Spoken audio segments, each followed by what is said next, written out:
The alien ship looked like a giant crystal floating in space. Commander Vextai stood on the bridge, his tall body covered in shiny skin that looked like broken glass. His 4 eyes moved as he watched the small blue planet ahead of them. "Report on the humans," Vextai said to his science officer. Colrin touched a glowing panel, and pictures appeared in the air. They showed human cities, cars moving on roads, and planes flying in the sky. Very simple beings, Commander. They still use chemical fuel to move around. Their weapons shoot metal pieces instead of energy beams. They fight each other all the time, but they are very bad at it. Vextai nodded. His people had watched many worlds before. They knew what to look for. How many wars are they fighting? Now? 12 small ones, Commander. But look at this. Colrin showed a picture of tanks shooting at each other. They use these slow metal boxes that move on the ground. Very old technology. Some of their soldiers still carry simple guns that make loud noises. Both aliens made a sound like broken glass tinkling. It was how their people laughed. On Earth, Colonel Jake Martinez was not laughing. He stood in a room deep under Peterson, Space Force Base, looking at screens that showed the alien ship. The ship had been sitting near Mars for 3 weeks, sending radio messages to Earth. "What do they want?" asked Dr. Lisa Wong. She was the smartest person on Earth when it came to studying life from other planets, even though she had never seen any before. Jake read from a paper in his hands. "They say they want to meet us. They say they are from something called the Zephyrian Alliance. They want to help us become better. Help us how? They don't say. But they keep calling us young species and simple beings in their messages. They learned English from our TV shows and radio." Lisa frowned. "That doesn't sound good. When someone says they want to help you become better, it usually means they think you're doing something wrong." Captain Ben Torres walked into the room. He was Jake's best soldier and always told the truth, even when people didn't want to hear it. "Sir, we picked up more of their radio talk. They don't know we can understand their language now. Our computers figured it out." "What are they saying?" "They think we're harmless. They keep talking about how weak our weapons are and how easy it will be to manage us." Jake felt his stomach get tight. "Manage us?" "Yes, sir. They think we need someone to take care of us because we're too stupid to take care of ourselves." The 3 humans looked at each other. Lisa spoke first. "We need to be very careful. If they think we're weak, that could be good or bad." "How could it be good?" Jake asked.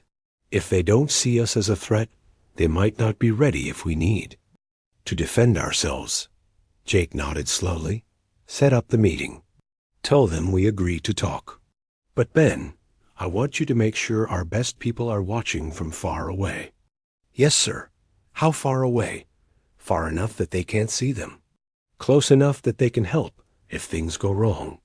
2 days later, Jake stood in the Nevada desert next to an old airfield that nobody used anymore. The sun was hot, and there was no wind. Lisa stood next to him, holding a small computer that would help them talk to the aliens. Ben was somewhere close by with 20 soldiers, but Jake couldn't see them. The alien ship came down from the sky without making any sound. It was beautiful and scary at the same time. The ship looked like it was made of light blue glass, and it seemed to float rather than land. A door opened in the side of the ship, but there was no ramp. 3 aliens simply walked out and floated down to the ground. Jake had seen pictures, but seeing them in person was different. They were taller than humans and very thin. Their skin really did look like crystal, and it changed colors as they moved. The leader walked forward.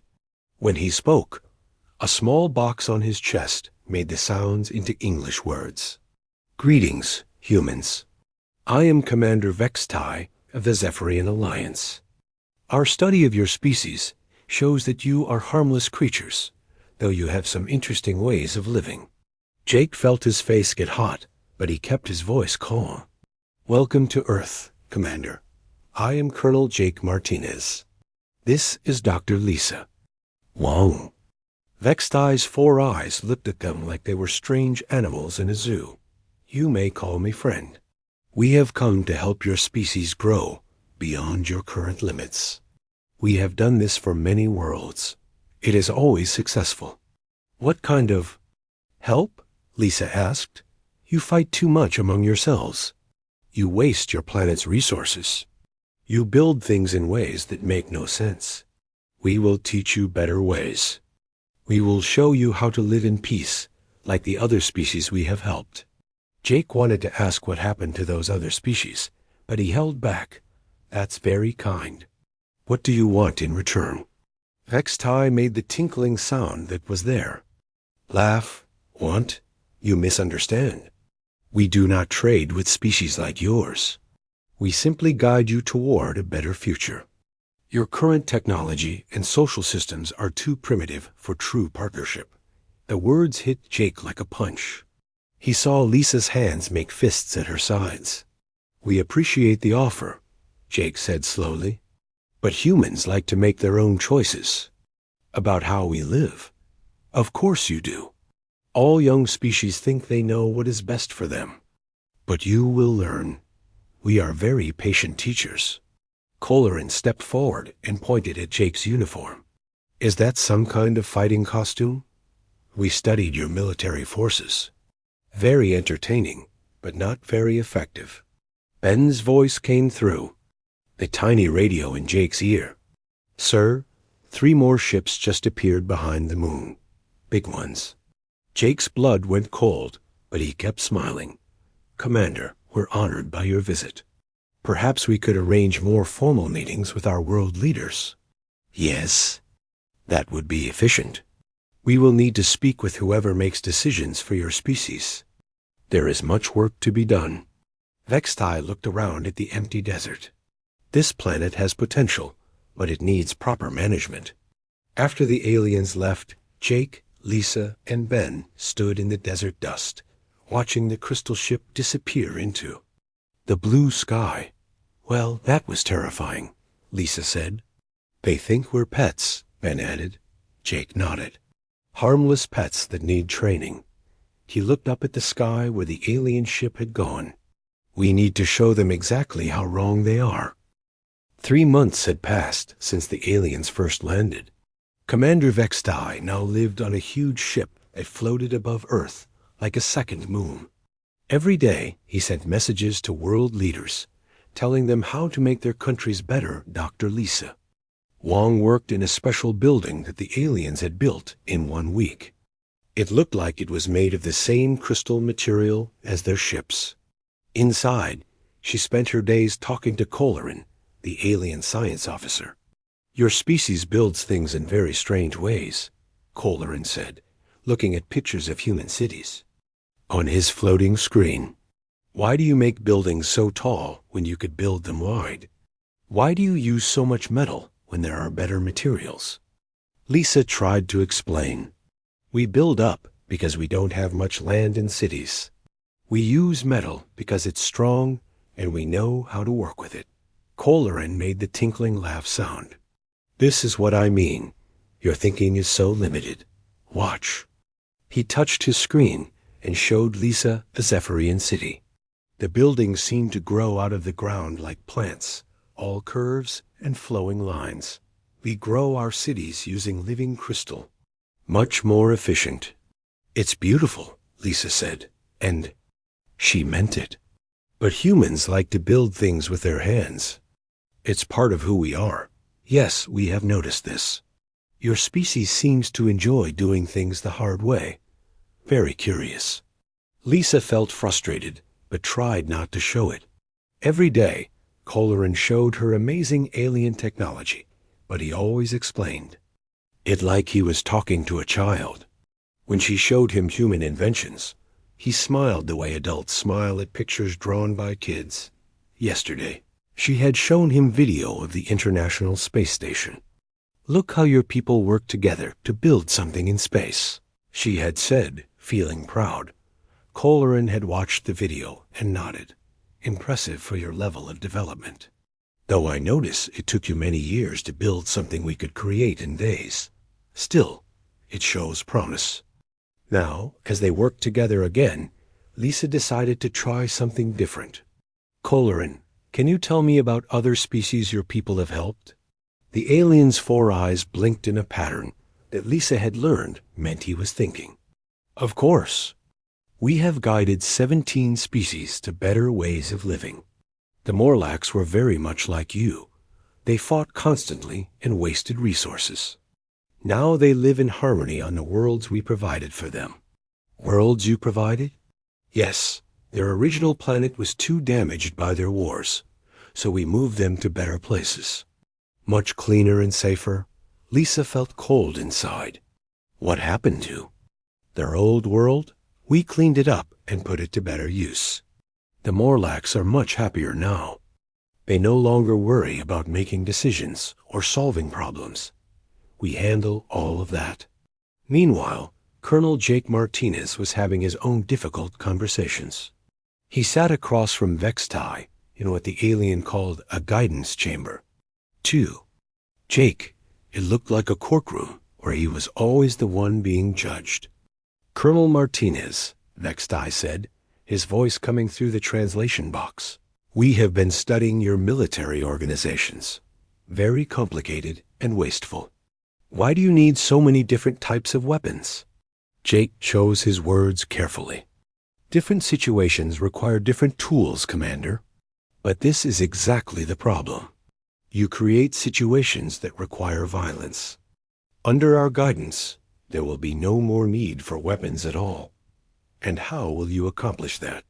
Vextai's crystal skin changed to a brighter blue, which Lisa had taught Jake meant the alien was pleased with himself. Simple. We will remove the causes of conflict. No more separate countries. No more competition for resources. No more need for humans to make complicated decisions that lead to fighting. Jake felt his heart start beating faster. Commander, humans value the right to make our own choices, even if we sometimes choose wrong. This is another limitation we will help you overcome. Choice is an illusion that causes suffering. When we have reorganized your society, you will see how much better life can be. That evening, Jake met with General Patricia Hayes and Captain Ben Torres in a secure room deep underground. It's worse than we thought, Jake said. They don't see this as conquest. They genuinely believe they're helping us. That makes them more dangerous, not less. General Hayes pulled up a map on her computer. Our satellites have been tracking their activities. They've started building mining platforms in the Pacific Ocean. When we asked them to stop, they said they were improving our resource extraction efficiency. Ben leaned forward. What about the other species they've helped? Did our computers find anything? Dr. Carter's team has been analyzing the data Coleraine shared with Dr. Wong. It's not good. Every species the Zephyrians have uplifted either became completely dependent on them or disappeared entirely within 50 years. Jake stood up and walked to the window, even though it only showed the underground parking garage. They're not evil. That's what makes this so hard. They really think they know what's best for us. Sir, Ben said quietly, my teams have been watching their technology. They're incredibly advanced, but they have weaknesses. What kind of weaknesses? They don't seem to understand warfare the way we do. Their ships are built for exploration and intimidation, not actual fighting. Their weapons are designed to disable, not destroy. And most importantly, they don't seem to think anyone would actually fight back against them. General Hayes nodded. Dr. Carter agrees. He thinks they've been in charge for so long that they've forgotten what real resistance looks like. Jake turned back to his friends. Ben, we need to be ready to remind them, but we have to be smart about it. If we show our hand too early, those big ships up there could end everything before we start. The next day, Lisa sat with Coleraine as He showed her plans for rebuilding human cities. The new designs were beautiful, but looked nothing like anything humans had ever built.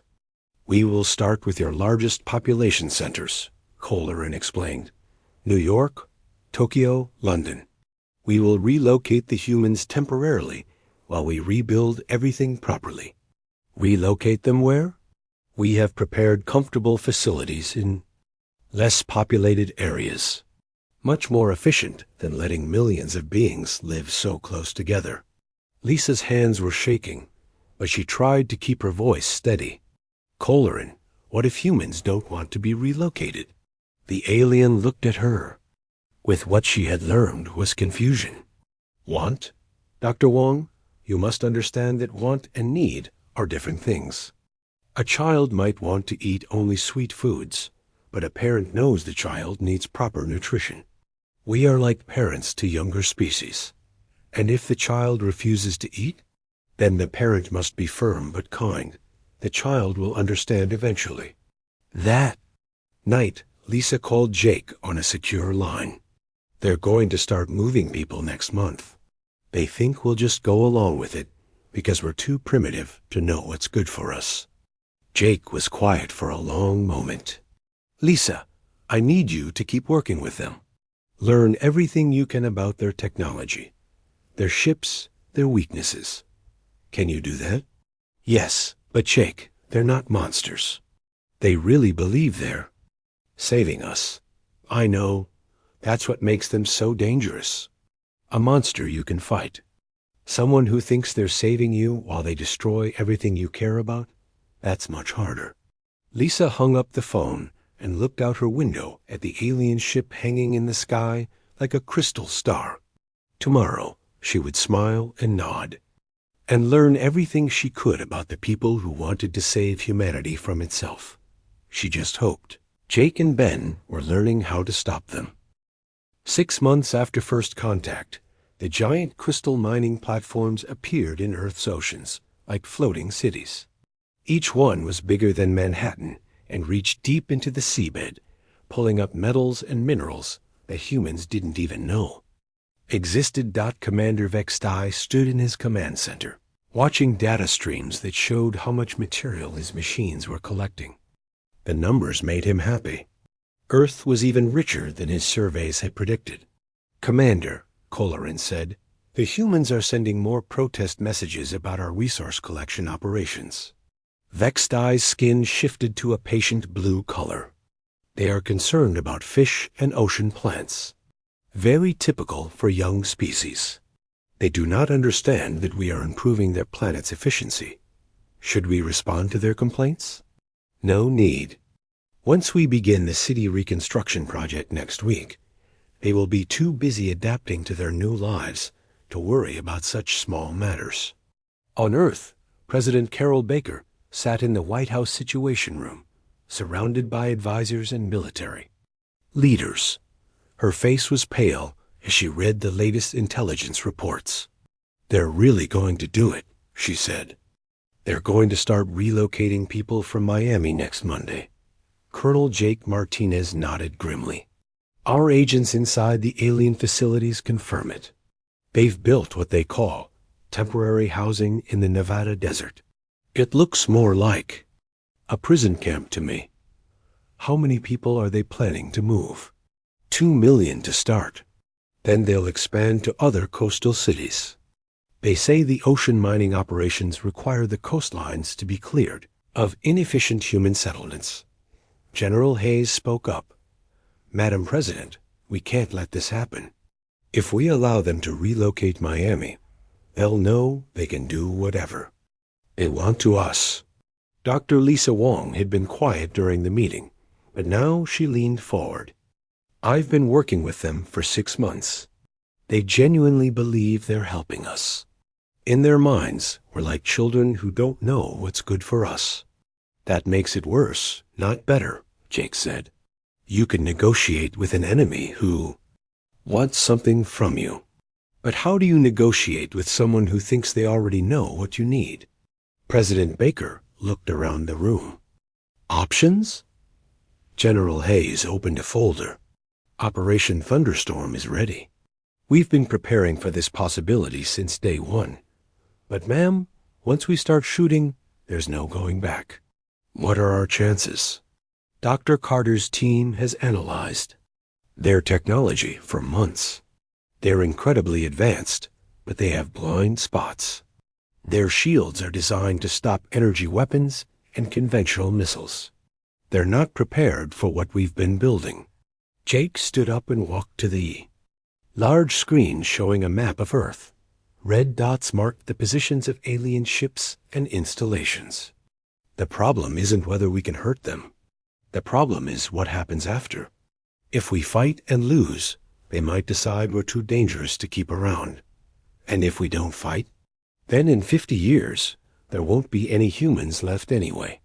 Just well-fed pets living in alien-designed cages. President Baker was quiet for a long time. Finally, she looked up. Set up one more meeting with Commander Vextai. I want to try diplomacy one last time. 2 days later, Vextai materialized in the White House using his transport beam. He had never visited Earth's surface before, and he looked around the Oval Office with curious eyes. President Baker, he said through his translator, this meeting is unnecessary. The relocation schedules have already been optimized. Your people should be preparing for their move, not wasting time on discussions. President Baker stood behind her desk, trying to look calm even though her hands were shaking. Commander Vextai, the United States government does not consent to the relocation of our citizens. We do not consent to the mining operations in our oceans. We want you to stop these activities immediately. Vextai's crystal skin shifted to a color that Lisa had learned meant confusion mixed with mild annoyance. Consent? President Baker, your species does not have the knowledge to give meaningful consent to these matters. This is like asking a sick child to consent to medicine. We're not children, Commander. From our perspective, you are. Your species is barely out of its primitive stage. You still solve problems by hitting things with metal objects. You poison your own air and water. You fight wars over invisible lines on maps. We cannot allow such dangerous thinking to continue. Jake Martinez stepped forward. And what if we refuse to cooperate? Colleran, who had been silent until now, made the tinkling laugh sound. Colonel Martinez, your weapons cannot penetrate our shields. Your ships cannot catch our vessels. Your technology is thousands of years behind ours. Resistance would be pointless and would only cause unnecessary suffering. You seem very confident in your defenses, Jake said carefully. Of course. We have studied your military capabilities extensively. Kinetic projectiles, chemical explosives, nuclear fusion weapons, all very primitive. Our shields can stop anything you might use against us. President Baker sat down heavily in her chair. So we have no choice? You have the choice to cooperate willingly or be helped more firmly, Vextai said. Either way, the outcome will be the same. Your species will be guided to a better future. Even if that future isn't what we want, what you want now is irrelevant. A drug addict wants more drugs, but a doctor gives them medicine instead. We are the doctors. You are the patients. The meeting ended with Vextai promising that the Miami relocation would begin as scheduled. As soon as the aliens left, President Baker turned to her advisors. That's it. They're not going to listen to reason because they think we're not capable of reason. She looked at General Hayes. How long do you need to get ready? We've been ready for weeks, ma'am. Just give the word. Jake, what do you think? Colonel Martinez looked out the window at the bright crystal ship hanging in the sky like a second sun. I think they're about to learn something about human nature that they missed in all their studies, which is that the most dangerous thing you can do to a human is tell them they don't have a choice. That night, coded messages went out to military bases around the world. In hidden facilities, weapons that had never appeared on any inventory list were powered up and aimed at the sky. Soldiers who had trained for months in secret took their positions. Dr. Lisa Wong sat in her apartment, looking at the notes she had taken during 6 months of working with the aliens. She had learned about their technology, their weaknesses, and most importantly, their blind spots. Tomorrow, she would find out if that knowledge was enough. Captain Ben Torres stood on a mountain in Colorado, looking through binoculars at something that officially didn't exist. The magnetic acceleration cannon stretched for 2 miles along the valley floor, hidden under what looked like an ordinary highway. Inside the launch chamber, a N-1 Abrams tank waited for its moment to make history. "Control to Mountain Base," came the voice in his radio. "Status report." Ben keyed his microphone. "Mountain Base ready. The tank is loaded and the rails are charged." "Understood. Stand by for Operation Thunderstorm." Ben looked up at the alien ships hanging in the night sky. "You called us harmless," he whispered. "Let's see how you feel about that in a few hours." Around the world, similar conversations were happening in a dozen languages. Humanity was about to teach the Zephyrian Alliance a lesson about the difference between primitive and helpless. The aliens had studied human technology and found it lacking, but they had never studied human determination. That oversight was about to cost them everything. The first shots of the war came at sunrise over Miami. Giant Zephyrian ships floated above the city like crystal clouds, their beams already reaching down to start lifting people into the air. Commander Vextai watched from his command ship, satisfied that the relocation was beginning smoothly. "Humans are adapting well," Kohlerin reported. "Only minor panic in the streets. The stunning beams are keeping them calm during transport." On the ground, 2 million people looked up at the sky as blue light began pulling their neighbors into the air. Some screamed, others prayed. A few tried to run, but the alien beams followed them wherever they went. Then Colonel Jake Martinez's voice crackled across every radio frequency on Earth. "This is Colonel Martinez to all units. Operation Thunderstorm is now active. Show them what harmless really means." The first surprise came from the ocean. What the aliens had thought were simple research submarines suddenly opened like flowers, revealing railgun batteries that had been hidden underwater for months. Tungsten rods accelerated to incredible speeds, streaking through the water and slamming into the mining platforms. "Impossible," Kohlerin shouted as alarms blared throughout the command ship. "Their projectiles are penetrating our shields." Vextai stared at his displays in shock. The humans weren't using energy weapons or missiles. They were firing chunks of metal so fast that his shields couldn't stop them. How are they achieving such velocities with primitive technology? The answer came from Captain Ben Torres, speaking from his hidden position in the Colorado mountains. "Because you never bothered to learn what humans do best, Commander. We take simple ideas and make them work in ways nobody expects." Ben looked down the 2-mile length of the magnetic acceleration cannon. Inside the launch chamber, a 70-ton N-1 Abrams tank waited with its engine running and its gun loaded. "Tank crew, are you ready?" The voice of Sergeant Mike Davis came through the radio. "As ready as we'll ever be, sir. This is either going to be the coolest thing ever or the stupidest. Probably both. Launch in 10 seconds. The magnetic rails, charged with enough electricity to power a city." The tank began to move, slowly at first, then faster and faster as the magnetic field grabbed it and threw it forward like a bullet from the world's biggest gun. Sergeant Davis felt like he was being pushed through the bottom of his seat as the tank accelerated to impossible speeds. Through his periscope, he could see the launch tube blurring past him. Then suddenly, he was flying through open air, with the curve of Earth visible below. "Holy hell," he whispered. "I'm in space."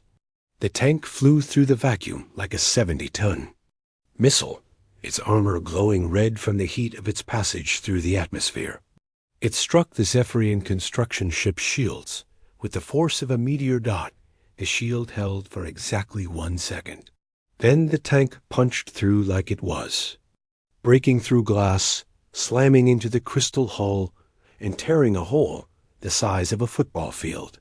What was that? Vextai screamed as his ship shook from the impact. Dr. Lisa Wong's voice came over the communication channel, calm and clear. That was a main battle tank, Commander. 68 tons of steel, ceramic armor, and explosive ammunition, traveling at orbital velocity. We call it kinetic warfare. Around the world, similar weapons were revealing themselves. In Australia, what looked like a solar power plant opened to reveal a massive coil gun that fired telephone pole-sized projectiles. In Russia, an entire mountain split open to show rocket launchers that could, satellites into orbit or tanks into alien ships. But the real genius was in the small stuff. Swarms of what appeared to be civilian delivery drones suddenly revealed themselves as guided missiles, each one carrying just enough explosive to crack crystal armor. Weather satellites turned out to have hidden weapon systems. Even the International Space Station opened panels to reveal railguns that had been disguised as scientific equipment. Your mistake, Jake Martinez said over the radio, was thinking that primitive means ineffective. We've been fighting wars for thousands of years, Commander. We know how to kill things. Dr. Alex Carter's voice joined the conversation from a bunker in Nevada. You studied our weapons and saw chemical rockets, metal bullets, and simple explosives. What you didn't see was what happens when you apply human engineering to those simple concepts. A video feed appeared on every screen in the Zephyrian fleet, showing the magnetic cannon that had launched the tank. This is a railgun, Commander. Same principle as a simple slingshot, just scaled up a bit. We took the idea of throwing rocks and made it work in space. Another video showed the swarm of weaponized drones surrounding a Zephyrian ship like angry bees.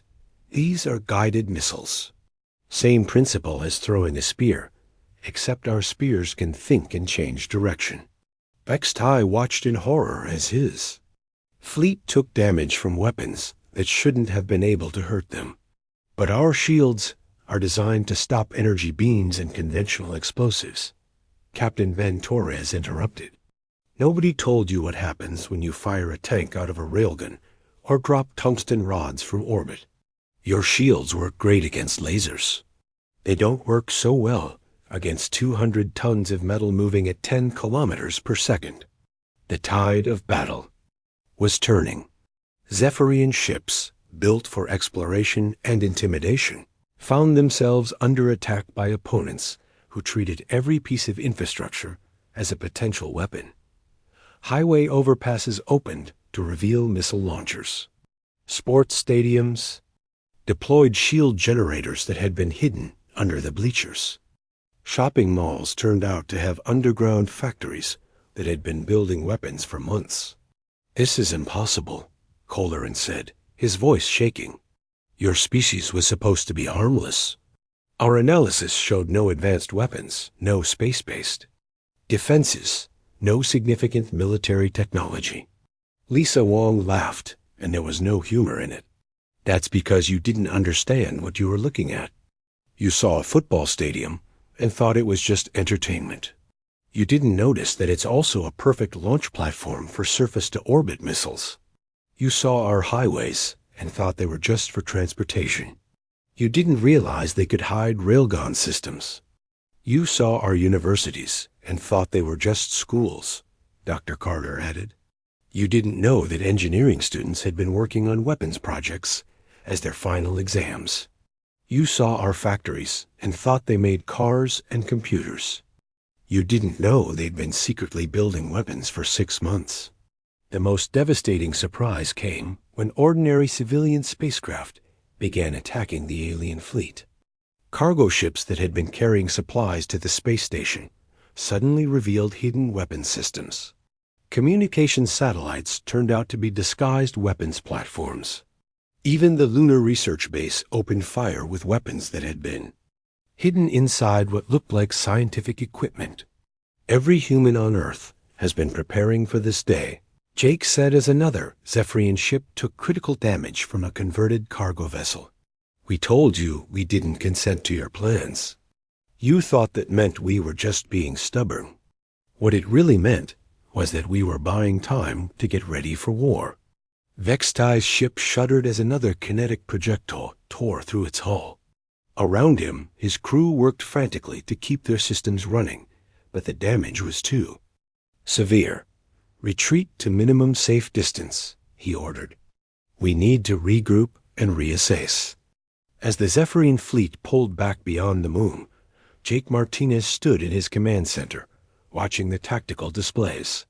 Earth's defenders had taken losses, but they had proven their point. The alien ships were damaged, their confidence was shattered, and their assumptions about humanity had been completely destroyed. Colonel, came Ben Torres's voice over the radio. Sergeant Davis wants to know if his tank landed anywhere interesting. Jake smiled for the first time in hours. Tell him it made a very big hole in a very expensive alien ship. Mission accomplished. The war wasn't over, but the first lesson had been taught. Humanity had shown the Zephyrian Alliance that there was a big difference between primitive technology and being helpless. Now they had to hope the aliens were smart enough to learn from it. 2 weeks after the battle, Commander Vextai's ship approached Earth again. This time, it moved slowly and broadcast peaceful intentions on every frequency. The beautiful crystal hull was scarred with burn marks and metal patches were human. Weapons had punched through. Vextai stood on his bridge, looking very different from the confident leader who had first contacted humanity. His crystal skin was dim, and his 4 eyes moved nervously as he watched the planet ahead. Commander, Colleran said quietly, we are receiving a response to our request for new negotiations. What do they say? They agree to meet, but only on neutral ground. They suggest the International Space Station. Vextai nodded slowly. The space station that he had once dismissed as a primitive construction now looked different to him. He had learned that humans had hidden weapons even there, disguised as scientific equipment. Accept their terms? And Colleran? Yes, Commander? When we meet with them, we will treat them as equals. Colonel Jake Martinez floated in the main cabin of the International Space Station, looking out at Earth through the cupola windows. Planet looked peaceful from up here, but he knew that every major city still had weapons pointed at the sky, just in case Dr. Lisa Wong drifted nearby, reading through notes on her tablet. Are you ready for this? She asked. As ready as anyone can be for apologizing to someone who tried to relocate 2 million people, Jake replied. What about you? You spent 6 months working with them. Think they've really changed? I think. They're scared and confused. For the first time in their species' history, someone fought back and won. The airlock chimed, and Jake turned to see the familiar shimmer of alien transport technology. Vextai peered first, followed by Colleran, and one other alien Jake didn't recognize. All 3 looked uncomfortable in the zero-gravity environment. Commander Vextai, Jake said, pushing off from the wall to float toward them. Welcome aboard, Colonel Martinez. Vextai's translator carried a tone Jake had never heard before, respect mixed with uncertainty. Dr. Wong, thank you for agreeing to meet with us. Lisa noticed that Colleran had what looked like bandages across part of his crystal skin. Are you hurt? Injured when your kinetic weapons breached our hull, Colleran replied. But I am healing. We heal slowly, but completely. Jake decided to start with the obvious question. Commander, why are you here? Vextai was quiet for a long moment, his skin shifting through colors that Lisa had learned meant deep thought. We have made a mistake, a very serious mistake. We believed we understood your species, but we were wrong. What did you get wrong? Everything. The word came out like a confession. We measured your technology, and thought we knew your capabilities. We studied your conflicts and thought we understood your nature. We watched your cities and thought we knew your potential. Colorin floated forward, his movements awkward in the microgravity.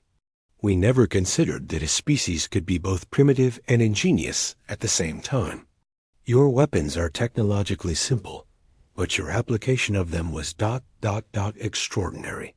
You turned sports stadiums into weapons platforms, the third alien said through his translator. You hid military systems inside civilian infrastructure. You weaponized your transportation network. In 847 years of galactic exploration, we have never encountered tactics like these. Jake almost smiled. What's your name? I am Science Coordinator. Thalvin. I was responsible for the initial assessment of your species' military capabilities. And what did you miss in that assessment? Thalvin's skin shifted to what Lisa recognized as embarrassment. We cataloged your weapons but ignored your warriors. We measured your technology but missed your creativity. We saw individual humans but failed to understand humanity itself. Vextai moved closer to the window, looking down at Earth with new eyes. When we first arrived, we saw a planet full of beings who fought each other with crude weapons. We thought this made you weak and dangerous to yourselves. We did not realize it made you strong and dangerous to your enemies. You studied our history, Lisa said, but you didn't understand what it meant. Correct. We saw thousands of years of warfare and thought it proved you were primitive. We did not understand that it meant you had thousands of years of experience in conflict, innovation, and survival. Jake pushed off from the wall to float next to Vextai at the window. Commander, what do you want from us now? Permission to learn. The simple answer surprised Jake. Learn what? How to coexist with a species that we cannot control or predict. In our history, we have encountered 847 different intelligent species. Some we guided to better lives. Others joined our alliance. Willingly. A few chose isolation, and we respected their decision. And the others? Vextai's skin darkened. Some resisted our guidance with violence. But their resistance was ...